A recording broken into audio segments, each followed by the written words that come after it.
Pero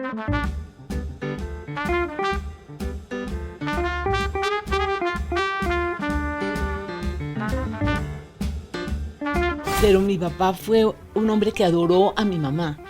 O sea, es un hogar insólito en Colombia. O sea, la reina de la familia era mi mamá. ¿Alguna vez fumaste marihuana en Holanda? Nunca se me ocurrió. No. Mi gran frustración no ser bisabuela, porque yo debería tener... Pero tampoco puedes tenerlo toda la vida, Cecilia. Sí, no, y ahora como no se casan y ahora como no tienen hijos, entonces me voy a quedar con las ganas de ser bisabuela. ¿Pero tú por qué querías ser presidenta? Ay, porque es que yo sentía que había hecho toda la carrera para hacer el cambio. Yo no tuve chance de rumbear y ese vacío me quedó, porque ya a estas horas de la vida que rumban ni que nada, ¿no?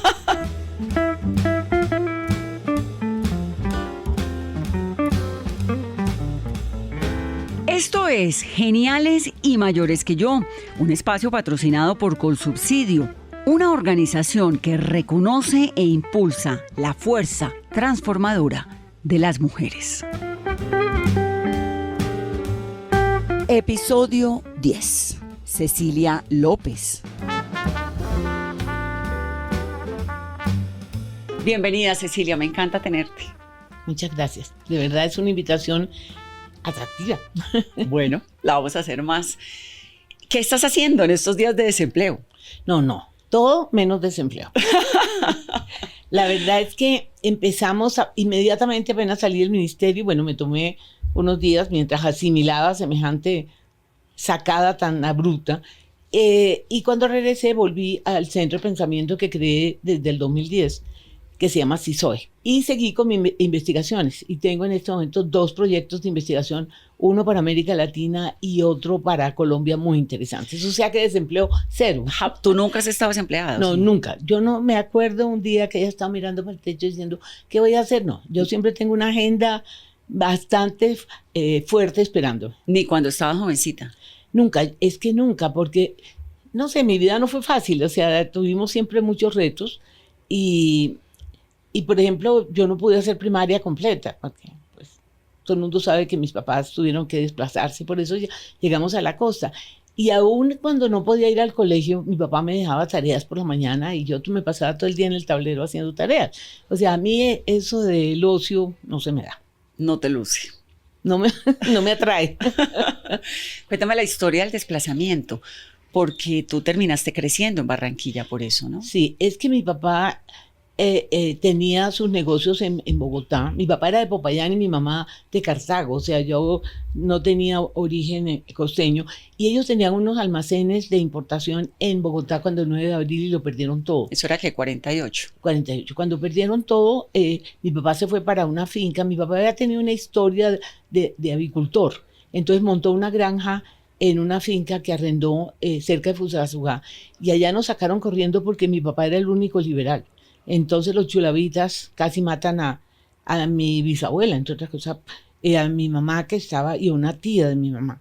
Se metieron a la finca. En una finca en Fusagasugá, no me acuerdo cómo, en este momento no me acuerdo cómo se llamaba, pero la verdad fue que ahí mi papá dijo, no más, mi papá se vino para Bogotá, inmediatamente buscó una alternativa y tenía amigos de Popayán que lo ayudaron y se fue para Barranquilla. Y ahí terminamos en una granja cerca de Malambo, que fue un cambio. Mi mamá lloraba como loca porque eso fue un cambio muy brusco. No, pues pero empezando por el clima, ¿no? El clima, y mi mamá era muy joven. Mi mamá tendría en ese momento que 22 años, 23 años, y era muy joven y muy linda. Entre otras cosas, mi mamá, ninguna de las hijas le sacó la belleza a mi mamá. Y entonces en el medio, como ese, era una finca muy primitiva, después de que pues tenían un nivel de vida distinto en Bogotá, fue un cambio muy brusco. Y ahí fue donde yo no pude estudiar. Yo entré al colegio a finalizar 4º de primaria. Y a mi papá ningún colegio le gustaba y yo pasé por todos los colegios de Barranquilla hasta que terminé en el Parche. Que yo soy exalumna, no por mala alumna, que quede claro, que a mi papá ningún colegio le gustaba. Pero digamos que la llegada a Barranquilla fue producto del desplazamiento. Increíble, ¿no?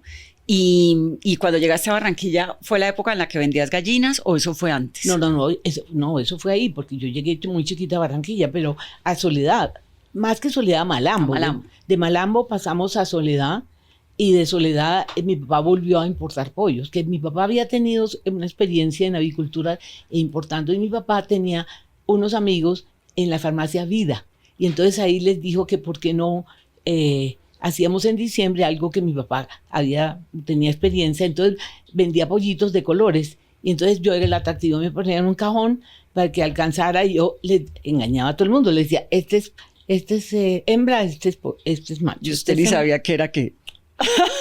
En todo caso, tuve un éxito tremendo. Me acuerdo que me comía todos los perros calientes que hacían en la farmacia, pero ahí ayudé a mi papá. Era muy, muy divertido, me parecía como muy normal ayudar. ¿Era una infancia feliz? Sí, yo tuve una familia muy particular. Mi papá era mucho mayor que mi mamá, pero mi papá fue un hombre que adoró a mi mamá. O sea, es un hogar insólito en Colombia. O sea, la reina de la familia era mi mamá. ¿Cuántos años duraron juntos? Mi papá, como 40 y pico de años. Wow. Sí. Eso fue un matrimonio en donde, o sea, la imagen, yo le decía cuando mi papá murió, que murió de repente del corazón a los 81 años, yo era gerente de Fonade, me acuerdo en ese momento. Y mi mamá lloraba y lloraba, y un día la senté y le dije, mamá, deje la lloradera, que a usted le pasó una cosa que ninguna de sus hijas tuvo. Usted tuvo un hombre que durante 40 años la idolatró.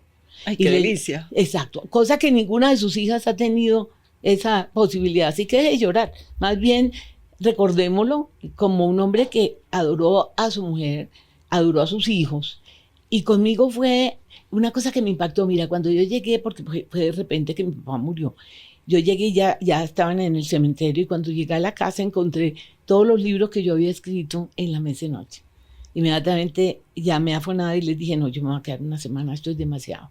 Yo tengo que asimilar esto. Claro. Entonces fue un hombre que quiso a su familia, que yo nunca le vi actos violentos, un hombre culto, estudió en el seminario de Popayán, o sea, era un hombre culto y un hombre... no sé si fue que encontró tarde, mi mamá, él se casó cuando tenía como 38, 39 años. Y ella era 16. jovencita, ¿no? Eso te iba a preguntar, ella era muy jovencita. Muy jovencita. Entonces, pero como te digo, fue de esos hogares que le da a uno mucha estabilidad, sí. Inestabilidad económica toda, porque pésimo para los negocios. Ahí la buena para los negocios era mi mamá. Y ahí tuvimos de todo, o sea, yo me crié hasta el 9 de abril, digamos, un nivel de clase media, no sé si alta, pero bien. De ahí pasamos a Malambo, una cosa terrible, una granja que no tenía las condiciones mínimas, los murciélagos nos volaban así. De ahí pasamos poco a poco, mi papá, hasta que crearon una industria avícola. Mi papá fue de los pioneros de la avicultura en la costa, y logramos pues un cierto nivel más cómodo. Mucho más cómodo, hasta llegar a tener una casa buena en el Alto Prado, después de haber vivido en la calle, en una de las calles simbólicas de Barranquilla. De Malambo. Como no, después de Malambo pasamos a Barranquilla a vivir al lado de unas monjas que nos ofrecieron un sitio donde quedarnos, y después poco a poco, pero mi papá consiguió una casa de los tabacaleros, me acuerdo, pero en el barrio abajo. Y ahí, para mí fue un lío. Cuando yo estaba en el Pardes, vivía en el barrio abajo. Imagínate esa vaina, todo el mundo le parecía insólito. Pero llegamos a un cierto nivel. Y cuando ya tenía mi papá su industria bien y mi mamá trabajaba con ellos, fueron los primeros que vendieron pollos congelados y todo eso en avicultura, mi papá se enfermó.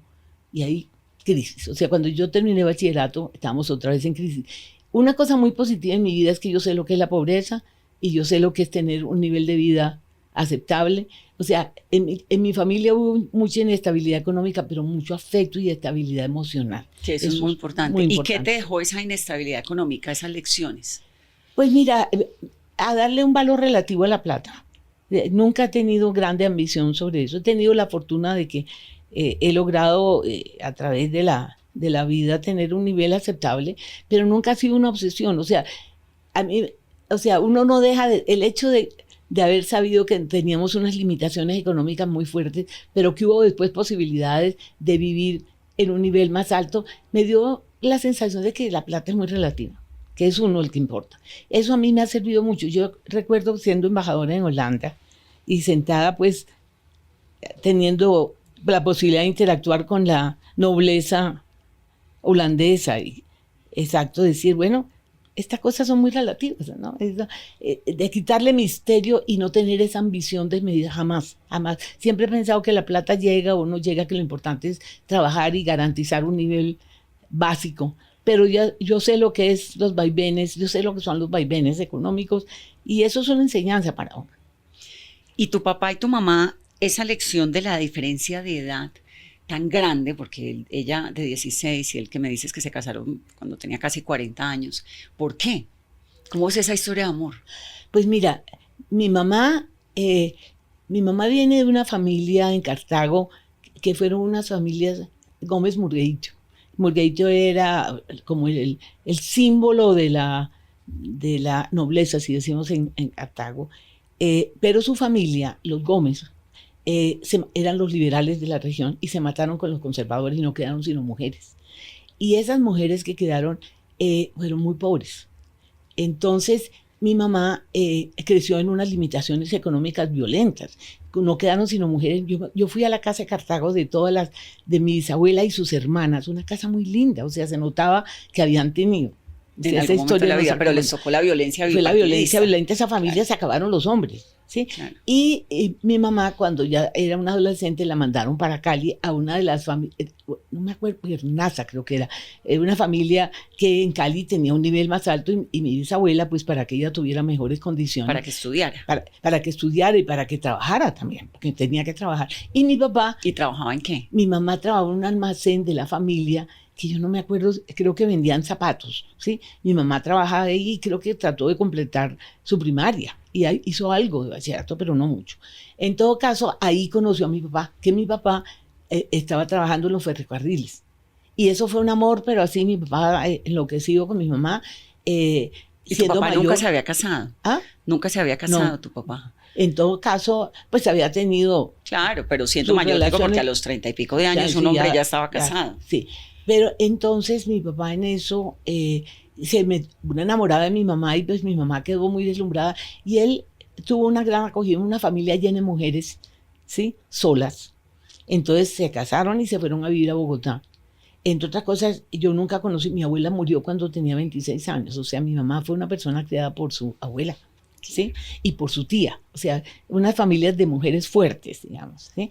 Y se vinieron a Bogotá y ahí pues ya siguió el matrimonio de ellos. Pero como te digo, mi papá adoró a mi mamá de una manera impresionante, pero sí, al final de la vida, cuando vean mi papá murió 81, 82 años, yo sí me di cuenta que esa diferencia de edad era muy fuerte. Mi mamá era muy linda y además de eso con una diferencia pues muy grande de edad. Y yo sí sentía que, a pesar de que mi papá le trataba de hacer la vida muy fácil, pues había una diferencia muy grande. Claro, mi mamá que todavía comienza era a una notarse mujer con joven. el tiempo, además, Sí. supongo. Sí, a mí esa diferencia, pues tengo la cosa positiva de ese amor de este hombre por esta mujer y por su familia, ¿sí? Pero al mismo tiempo veo que viví que esa diferencia llegaba un momento en que iba a ser un problema. Ahora me estabas contando que fuiste embajadora en Holanda y obviamente pues la monarquía y todo esto. ¿Alguna vez fumaste marihuana en Holanda? Nunca se me ocurrió. No, yo en eso he sido muy conservadora. No, ya además ya tampoco tú eres una mujer muy liberal. ¿Ah? Tú eres una mujer muy liberal. Muy liberal, pero no liberal en ese, liberal más de ideas que de actitud. En eso he sido goda. Bastante conservadora. Sí. Y poco rumbera, ¿no? Pues no tuve chance, ese es uno de los grandes vacíos. Es que fíjate, yo me casé muy joven. Yo me casé cuando estaba en primer semestre de la universidad con mi profesor. Entonces yo no tuve chance y cuando volví a la universidad, después de ya regresar de Estados Unidos, ya tenía a María Claudia que tenía 6 meses. Mientras todo el mundo iba a rumbear, yo tenía que salir corriendo a dar teteros y después Carlos nació en la mitad del camino también. Yo no tuve chance de rumbear y ese vacío me quedó, porque ya a estas horas de la vida que rumban ni que nada. No aguanto. No. Entonces... ¿Nunca te pusiste al día con la calle, con la noche? Nunca. Y no sé, me quedó ese vacío porque hay varios vacíos que me quedan. Uno, no haber podido hacer lo que están haciendo mis nietos, por ejemplo. Mis nietos están haciendo su posgrado. Bueno, el mayor ya terminó, es gringo, tiene 34 años. Nicolás es hijo de mi hija, estudió en Estados Unidos y es gringo. Es porque ella se casó con un americano, aunque él es de su primer matrimonio. Él es absolutamente gringo, hizo su máster en Georgetown y trabaja con el gobierno americano. Pero mis otros dos nietos, que son Joaquín y Emilia, están haciendo su posgrado por fuera y ahora están en Londres. El uno en el London School of Economics haciendo una pasantía y ella en el Queen's College. Esa parte me da una envidia. La de irte a hacer un posgrado no, qué joven. delicia. Ellos tienen 21 años. Allá yo ya estaba casada.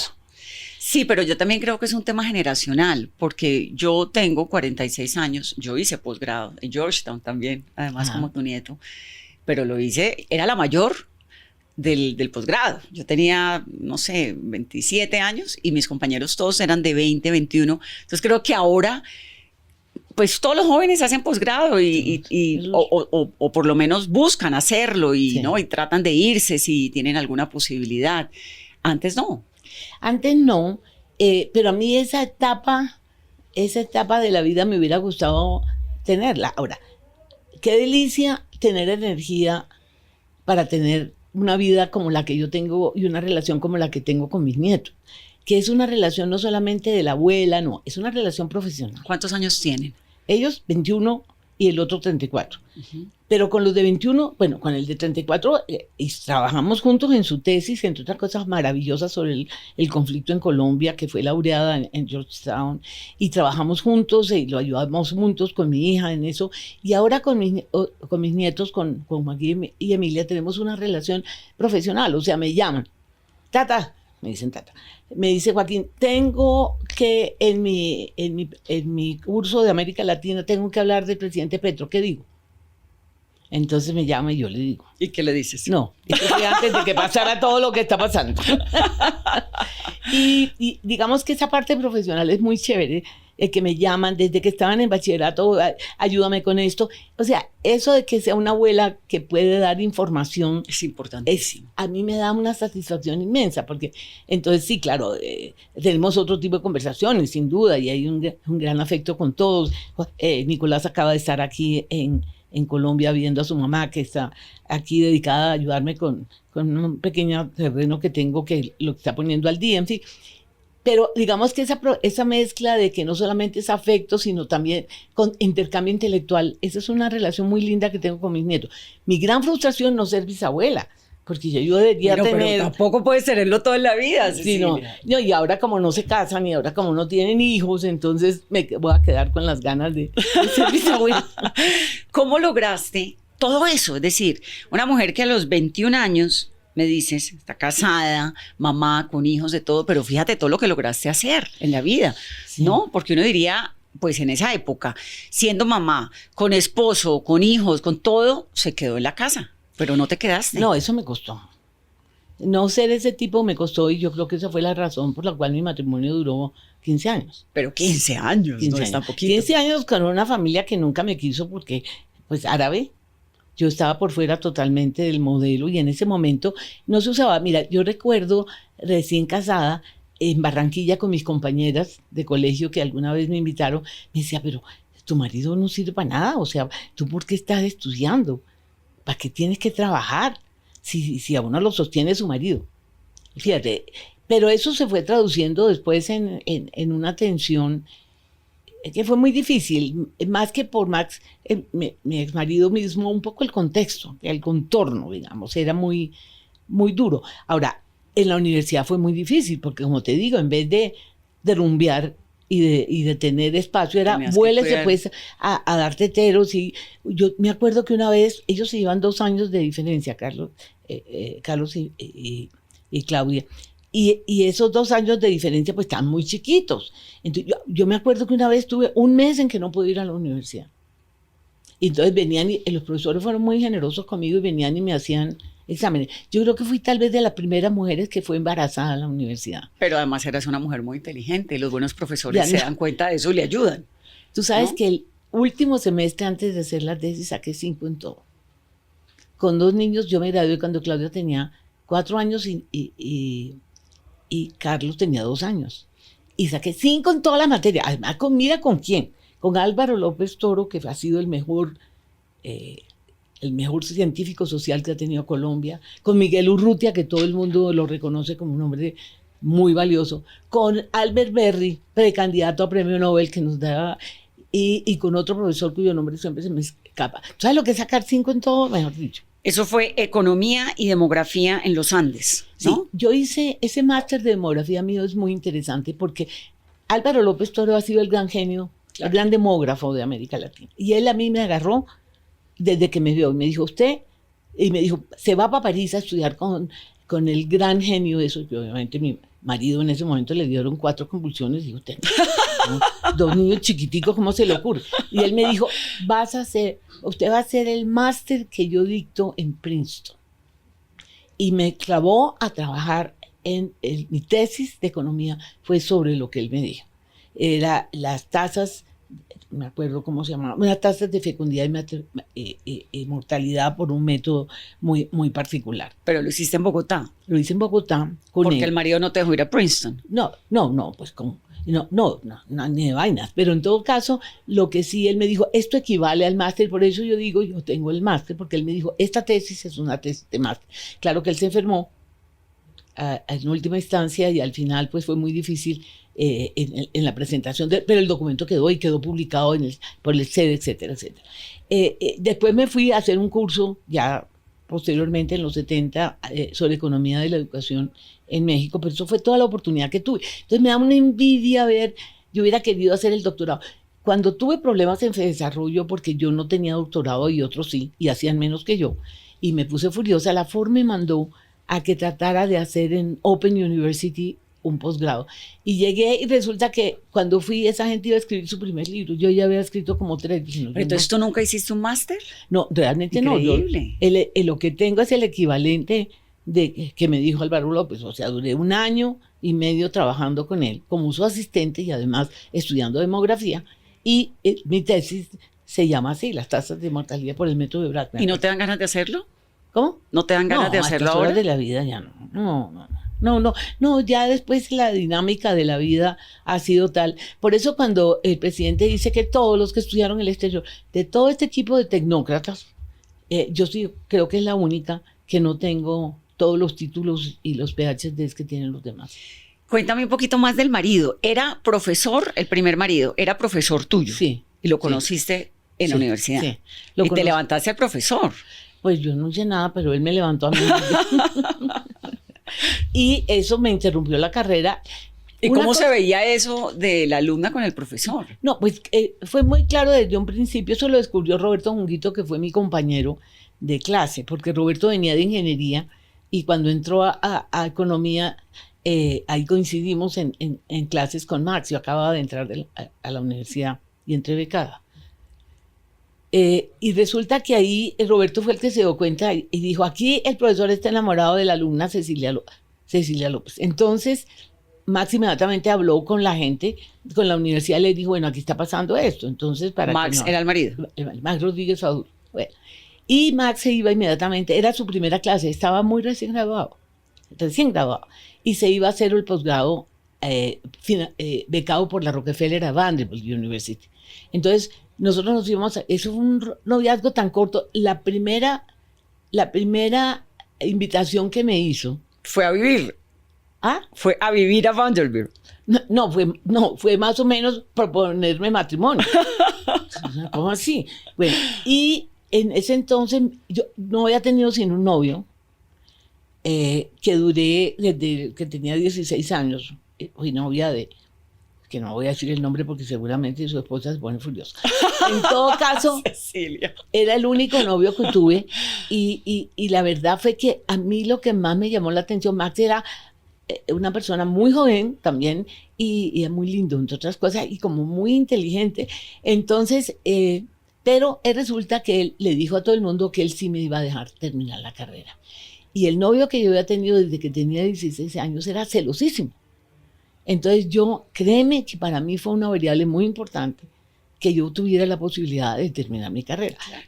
Y nos casamos porque nos íbamos a casar por poder, pero cuando él llegó a Estados Unidos, yo creo que se dio cuenta que solo era muy duro y entonces nos casamos, yo interrumpí la carrera y duramos 2 años en Estados Unidos, él haciendo su máster, yo tuve a María Claudia, pero a mí me duele mucho que nadie hubiera hecho nada porque yo hubiera estudiado esos 2 años. Claro, porque ese era el tiempo preciso para haberle dicho, mire, ya que está acá, hagamos esto, pero también los tiempos eran distintos. Era otra cosa, o sea. ¿Y qué pasaba con la familia? ¿Cómo así que no te iba a querer la familia, semejante mujer o no? No, yo era la antítesis de una familia árabe, Claro. Y mi suegra era árabe, muy árabe. Entonces yo tenía que hacer kibbeh. Nunca hice kibbeh. Ni shawarma, No, ni nada. falafel. Ahora, ¿Nunca mis hijos- aprendiste a cocinar árabe? No, yo nada. Ah, no, eso sí es Cocinar, entre imperdonable. comillas, cuando toca, pero Por yo, dicho, una mujer árabe y judía que no sepa hacer falafel, sí, eso no sí árabe. es Entonces, una yo cosa no muy cumplía seria. los requisitos para una familia árabe. Y yo creo que, yo creo que en ese contexto en que me tocó a mí hacer la carrera y todo eso, era otra, o sea, yo estaba rompiendo sin saber Esquemas. una serie de, digamos, de lo que era lo convencional. Claro.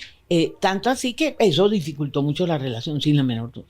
Bueno, pero duraste 15 años. Duré 15 años. ¿Y en qué momento te divorciaste? Yo duré planeando el divorcio muchos años. Tú, Yo. él no. No, él se sorprendió. Porque yo sí vi que yo ahí no tenía cabida para lo que yo quería hacer. O sea, y yo sentía que no encajaba. O sea, además de eso, muy cartagenero, la familia de Max, ¿no? Para mí eso era fácil porque yo me había criado en Barranquilla. Yo he sido siempre muy costeña. A mí, yo creo que parte de, si tengo alguna virtud, se lo debo a la costa. Es decir, yo creo que mi sentido del humor, mi optimismo, yo soy una persona muy alegre. Yo creo que eso fue parte de la educación que tuve en la costa, ¿sí? Yo tengo mucho de costeña, el baile, pero es una de mis frustraciones no poder bailar. Pero me encanta, o sea, pero digamos que sí, yo no sé, yo creo que yo me di cuenta que ahí yo tenía un freno profesional. Cuando íbamos de vacaciones a Cartagena, miércoles, qué lío. Si me juntaba con las mujeres, ellas no hablaban sino de los niños, la niñera y la muchacha. Y si yo me juntaba con los hombres, todo el mundo me miraba mal. Era la época en que los hombres están en un sitio y las mujeres en otro. Claro. Entonces yo empecé a sentir, yo tenía como la meta muy clara de que yo quería terminar mi carrera y ser profesional. Y yo me empecé a dar cuenta que tenía limitaciones muy fuertes. Y entonces ahí sí llegó un momento en que dije, no más. ¿Y qué le dijiste? No, mira, eso se fue preparando y preparando. Yo, en un momento dado, bueno, hubo ciertos comportamientos que ayudaron a que tomara la decisión. Pero yo le había dicho, esperemos hasta que mis hijos hasta que María Claudia cumpla 15 años. Y yo puse unas ciertas reglas que no se cumplieron. Y entonces un día dije, no más, se acabó. Y me voy. Y ¿O se voy, fue? no, se va. Bueno, en un momento dado no se quería ir y yo dije, entonces yo me voy. Entonces yo vuelvo por mis hijos, pero bueno, eso finalmente se resolvió. Pero fíjate que la crítica, ¿Y en esa época ya trabajabas? sí, claro, yo en esa época, eso fue en el 78. Mira, fue muy interesante. El primer libro que escribí fue, bueno, yo entré a FEDesarrollo, después de que se murió Álvaro López Toro, yo salí del SEDE, Miguel Urrutia me llamó a FEDesarrollo, entré en la segunda tanda, la primera fue Roberto Junguito, Guillermo Pérrito, ellos estaban ya de salida cuando yo entré, y en FEDesarrollo me fue, pues lo primero que escribí salió en El Tiempo, en página entera, que decía el 50% de la población financia el otro 50% y se lo atribuyeron a Rodrigo Botero, cosa que me puse furibunda, Claro. que lo había escrito yo, pero bueno. Eso me dio una buena entrada a FEDesarrollo, pero el primer libro que escribí fue las características, los indicadores económicos de la región Caribe, de la costa atlántica. Y eso lo usó López para su campaña. Yo estaba en FEDesarrollo y ahí me ofreció el DANE, El presidente López. el presidente López. Y a través de Rodrigo Botero, que iba a ser el ministro de Hacienda, me ofrecieron la dirección del DANE. Yo era muy joven en ese momento. Y casada. Y casada. Y yo cuando le planteé a mi marido que casi le da un infarto. Entonces me dijo, no, nada. Entonces no acepté el DANE y me quedé en FEDesarrollo. Me divorcié, eso fue en el 78, me divorcié. Y ahí Eduardo Wiesner me ofreció, que era el director de planeación, que entrara a un cargo muy inferior, jefe de unidad de desarrollo social. Es decir, lo acepté, ya estaba divorciada y ahí empezó la carrera. Y ya tenía sueldo, que es todo, hace toda la diferencia, ¿no? Sí, ya podía hacerlo. Y entonces ahí empecé poco a poco a hacer una carrera de esas que ahora no se usan. Ahora todo el mundo aterriza ministro y le va como a los perros en misa. Pues Entonces, claro, pero tú hiciste una carrera ascendente, Muy. despacio, muy coherente, Sí. trabajaste en el gobierno de Samper, en el En gobierno de 6 gobiernos. Gaviria, en 6 gobiernos, empecé con Senado. Turbay, Betancur, o sea, 6 gobiernos. Tremenda, Cecilia. mucho. ¿Y mucho. por qué en un momento dejaste a César Gaviria? Él me dejó a mí. Mira, César Gaviria se portó muy mal, siendo que fuimos medio compañeros, compartimos en ciertas, porque yo entraba, salía, fíjate, mi carrera casi no me graduó. Bueno, y teníamos una muy buena relación. Me acuerdo cuando él era viceministro, en ese momento yo era jefe de unidad de planeación y era muy bien, pero cuando entré, es decir, mi pecado con César Gaviria fue haber querido ser candidata presidencial. Ahí fue donde empezó la guerra. Por eso te lo pregunto. Sí, la primero fue que yo empecé, me acuerdo tanto que mi primer esfuerzo de tratar de ser la candidata del Partido Liberal, llegué al Partido Liberal y cuando yo dije que yo quería entrar a eso, me parece ver ya a Germán Vargas Lleras diciéndome, usted lo que quiere es chuparle rueda a Horacio Serpa. Dije, aquí no entré.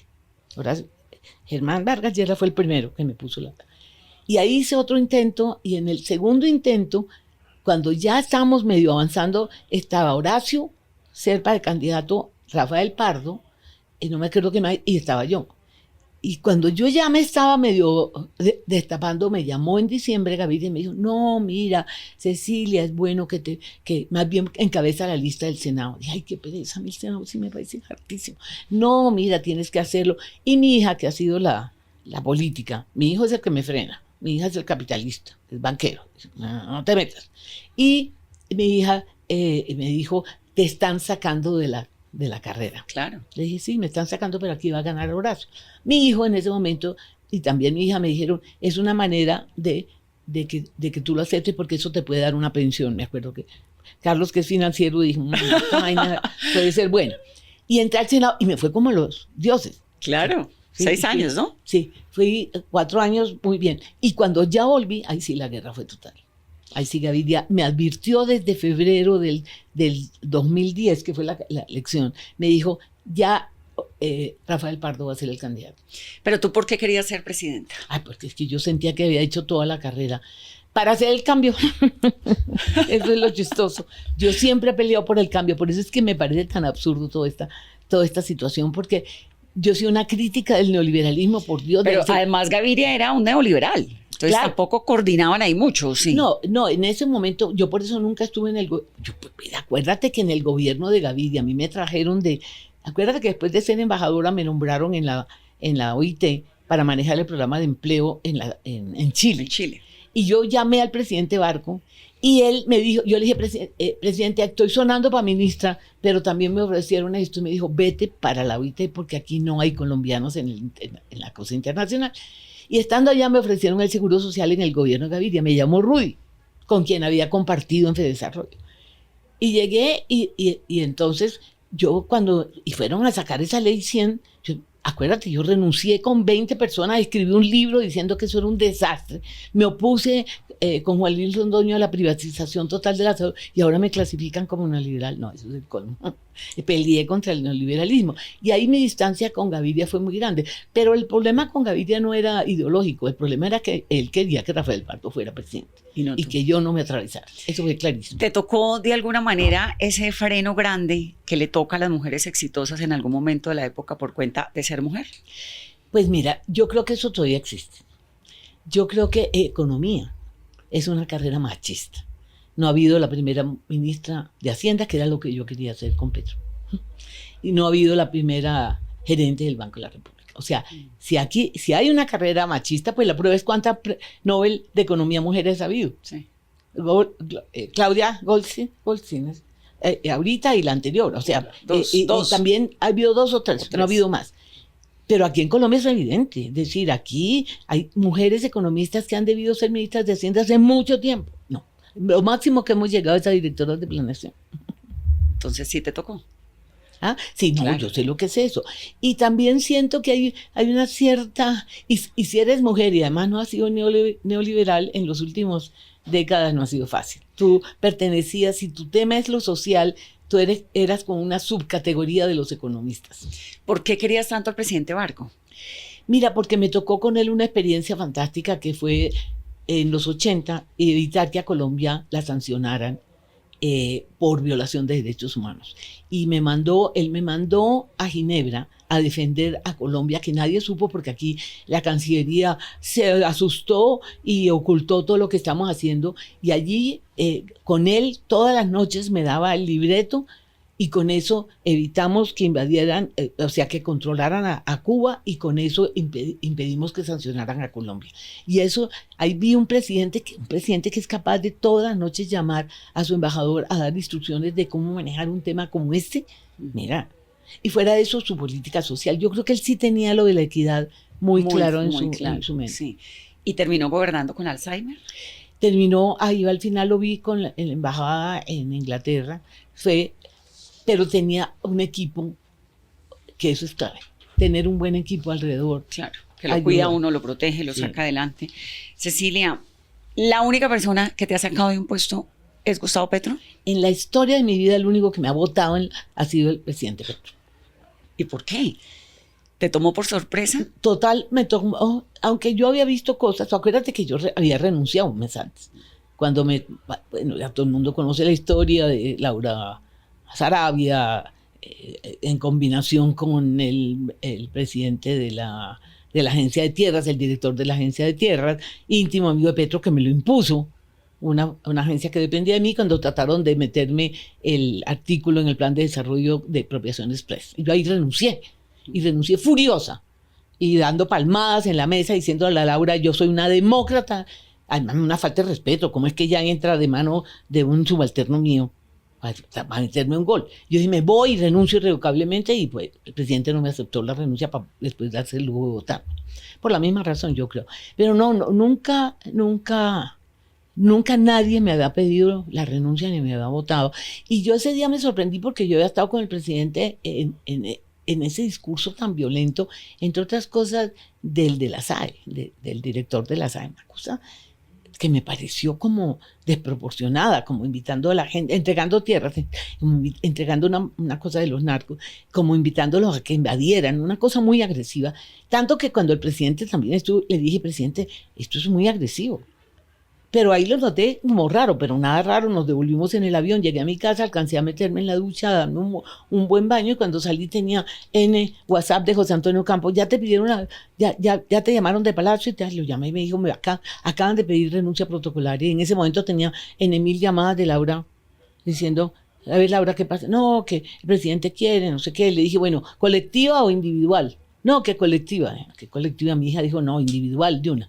Y ahí al día siguiente fue que ella me citó para que el presidente hablara conmigo, y ahí fue cuando... ¿Y el presidente te miró a los ojos y te dijo, vete? Fue una cosa en donde la parte desagradable la puso Laura Sarabia, porque yo estaba esperando al presidente, sabía que para lo que era, José Antonio estaba ya con él. Y en ese momento había pasado como 40 minutos y nada que me llamaban. Estaba al lado de la oficina del presidente y del de ella, y me hizo pasar. Le dije, ¿qué pasa, Laura? Me dijo, usted se va. Le dije, ¿así? ¿Por qué? Porque no hizo la reforma agraria. Tú te puedes imaginar que yo... Y entonces le dije, ¿cómo así? Y me dijo, una embajada, nunca se me olvidará esa frase. Me pareció el colmo del irrespeto. Que te ofrecieran una embajada. Que me ofrecieran una embajada, y que me lo dijera en ese tono, y que además ella fuera la que me dijera. Entonces yo estaba muy brava, y en ese momento me hicieron pasar. El presidente fue otro tono totalmente distinto. No fue nada agresivo, fue muy amable, diciendo... Entonces yo le decía, ¿pero por qué? ¿Por qué? Si a mí usted no me nombró ni Gaviria ni nada, usted me llamó y usted me insistió, porque yo no quería volver a ser ministra de Agricultura. Sí, ¿para qué me saca? Yo se lo dije, pues yo no quería. Entonces me dijo, es que tú representas el establecimiento. Y esta frase la he repetido siempre, mi hijo me va a matar. Dije, el único del establecimiento aquí es mi hijo, que es banquero. Entonces no, pero además porque si ha sido algo en la vida es contestataria. ¿No? No, además yo la acababa de presentar. Antiestablecimiento, digo. No, hazme el favor, yo parte del establecimiento. Y además de eso, me dolió mucho, pues me sorprendió, y le dije, bueno, tanto que le dije muchas cosas, le dije, si me llega a necesitar, aquí estoy. Y al final me acuerdo que me abrazó, y yo le dije, saludes a Verónica, amable. Y salí de ese Consejo de Ministros, y ahí sí se me revolvió la gimnasia con la magnesia. Porque me molestó mucho que ya tenían un equipo en el ministerio que había sido el mismo equipo que había armado un WhatsApp amenazándome. Y a toda esa gente la nombraron. ¿Te sentiste triste o te dio rabia? Me dio rabia. Rabia. Y me paré y le dije a Laura, hágame el favor de aceptarme la renuncia ya. Llamé a mi hija y le dije, mañana a las 8 de la mañana me voy para Washington. Entonces, afortunadamente, pues mi hija tiene casa en Washington, por eso dije, allá le caigo a mi yerno. Pero mi hijo también estaba en Nueva York y le dije, bueno, me dijo, no, listo, yo saco el fin de semana y te acompaño, etc. Pero salí muy brava y además furiosa cuando Mauricio Lizcano se atreve a decir, y ustedes los que van a salir, por favor, no vayan a hablar mal del gobierno legítimo. ¿Usted quién cree que somos nosotros? Eso sí, esas dos actitudes me sacaron la piel y salí muy brava, la verdad. Y me fui al día siguiente a las 6 de la mañana, estaba en el aeropuerto cogiendo un vuelo para Estados Unidos.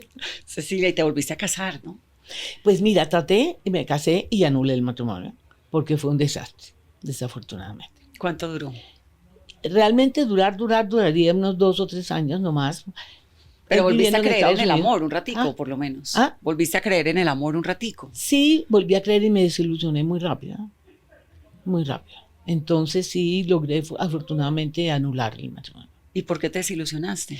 Porque me di cuenta que había unas diferencias ideológicas y había, aunque era una persona muy culta y progresista, no era la persona que yo creí que podía ser un apoyo en un momento en que yo quería ser candidata presidencial.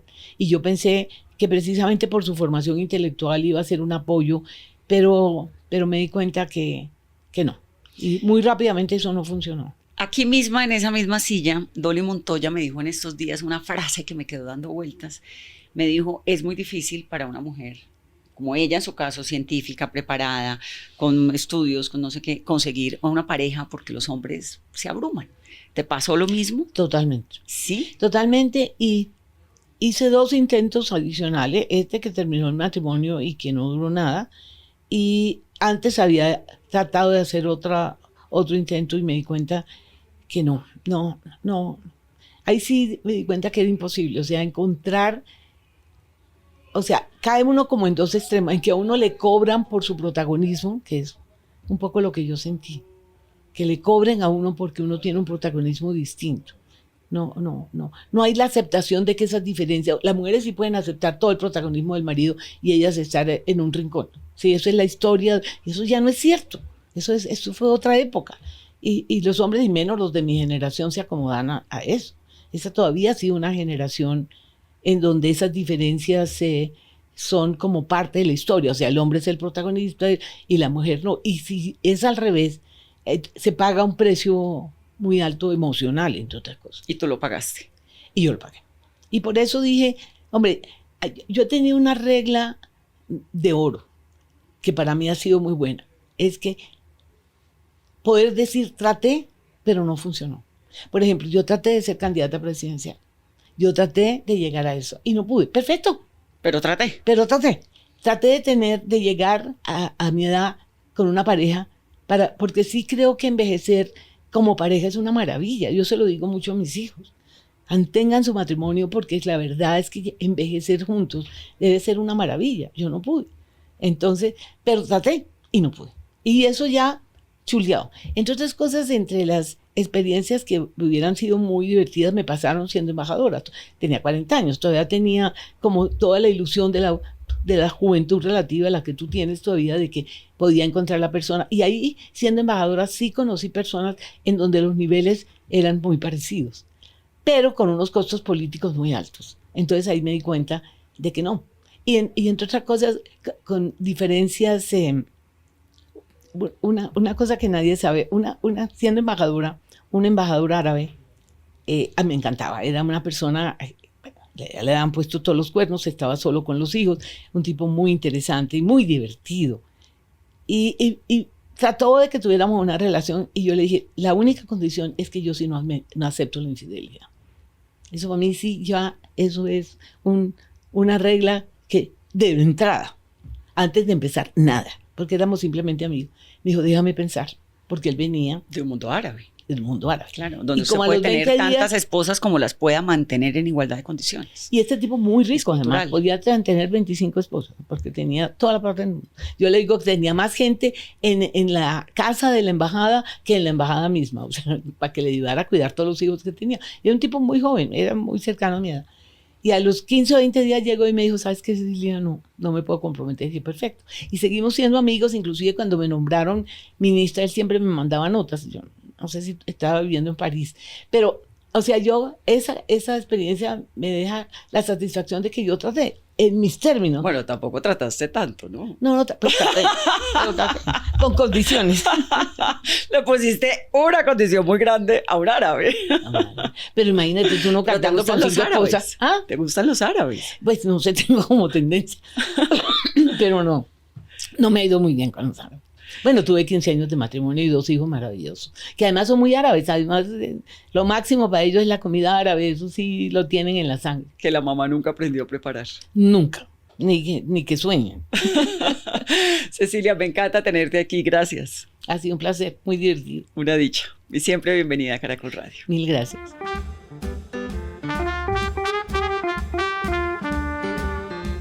De la mano de un equipo de expertos en Colsubsidio, están apoyando el desarrollo empresarial de las MIPYMES, apuntando a su crecimiento y sostenibilidad.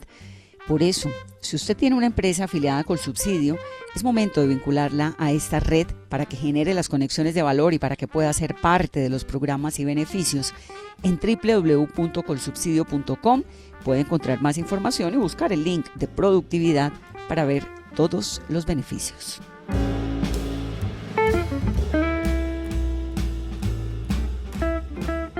Gracias por escucharnos. Geniales y mayores que yo. Es posible gracias a Colsubsidio y gracias a Julián Urbina, Marilyn León, Sebastián Herrera, Carolina Trinidad, Juliet Casas, Alejandra García, Jefferson Murcia, Daniela Moreno, Daniel Rodríguez y María Pérez. Todo el equipo de producción de Geniales y Mayores que yo.